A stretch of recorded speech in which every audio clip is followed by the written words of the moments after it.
छोटे से गांव संतनगर में एक लड़का रहता था जिसका नाम अमन था।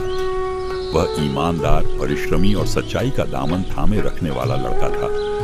लेकिन अमन की सच्चाई को अक्सर लोग उसकी कमजोरी समझते थे। गांव में उसकी ईमानदारी को देखकर लोग उसका मजाक उड़ाते थे।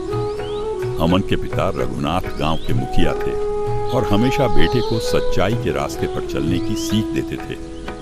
लेकिन अमन की सच्चाई का इम्तिहान तब हुआ जब गांव में चोरी की एक घटना हुई और सभी की निगाहें अमन पर टिक गईं। गांव के बुजुर्ग चौपाल में बैठे हैं, सभी के चेहरे पर चिंता है। गांव में बीती रात मंदिर का चढ़ावा चोरी हो गया है। ये तो बहुत बुरा हुआ, मंदिर की चोरी, वह भी इतने सालों में पहली बार। इस बार अगर चोर पकड़ा गया तो उसे गांव में जगह नहीं मिलेगी। लेकिन चोर है कौन और ये चोरी किसने की? हमें हर किसी पर शक नहीं करना चाहिए। पहले हमें सच्चाई तक पहुंचना होगा। ये तो बहुत गलत हुआ, मंदिर का चढ़ावा चोरी हो गया। हमें मिलकर चोर को ढूंढना चाहिए। अरे अमन, तू ही बता, कहीं तूने तो चोरी नहीं की? सुरेश, कैसी बातें कर रहे हो? मैं ऐसा कभी नहीं कर सकता। अरे मजाक कर रहा था, लेकिन सच कहूँ तो गांव में तुम्हारी ईमानदारी को कौन मानता है? सबको शक तो तुम पर ही है। लोग क्या सोचते हैं, इससे मुझे फर्क नहीं पड़ता। मैं जानता हूँ कि मैंने कुछ गलत नहीं किया है। अमन, तुम्हें इस बात की फिक्र नहीं करनी चाहिए कि लोग क्या कह रहे हैं। हमें सच्चाई का पता लगाना होगा। अमन बेटा, तुम परेशान क्यों हो? पिताजी, लोग मुझ पर शक कर रहे हैं। कहते हैं कि मैंने मंदिर की चोरी की है। बेटा, सच्चाई को किसी सबूत की जरूरत नहीं होती। वक्त आने पर सच अपने आप सामने आ जाएगा। लेकिन पिताजी, मैं चुप नहीं बैठ सकता। मुझे कुछ करना होगा। हाँ बेटा, अगर तुम सच्चाई के रास्ते पर हो तो आगे बढ़ो। सच की राह कभी आसान नहीं होती, लेकिन जीत उसी की होती है जो अंत तक डटा रहे। अमन अपने दोस्तों के साथ गांव में घूमकर लोगों से पूछताछ कर रहा है।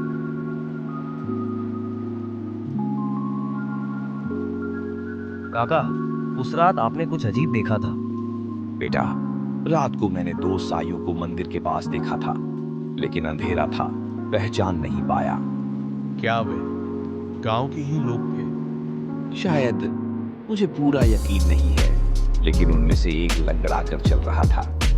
लंगड़ा कर चल रहा था? हाँ बेटा, शायद वो कोई बाहरी आदमी था। अगले दिन गांव की पंचायत बुलाई जाती है। आज गांव की इज्जत दांव पर है। मंदिर की चोरी करने वाला कोई बाहरी आदमी हो सकता है।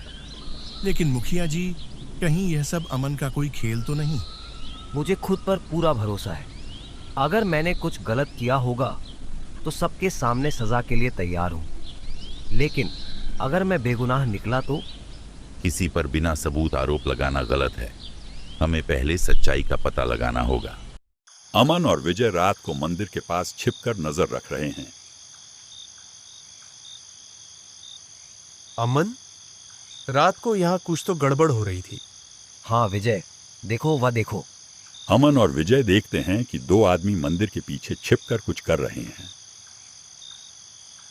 चुप रहो, हमें पहले देखना होगा कि ये लोग कौन हैं। दोनों धीरे धीरे उनके करीब जाते हैं और देख लेते हैं कि उनमें से एक आदमी लंगड़ा कर चल रहा है।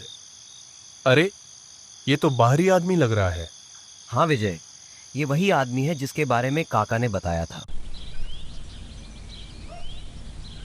अगली सुबह गांव में पंचायत बुलाई जाती है। अमन और विजय दोनों चोरों को पकड़कर चौपाल में लाते हैं। ये है असली चोर, ये है असली चोर। अमन बेटा, तुमने ये सब कैसे किया? पिताजी, मैंने बस आपकी दी हुई सच्चाई की सीख को याद रखा।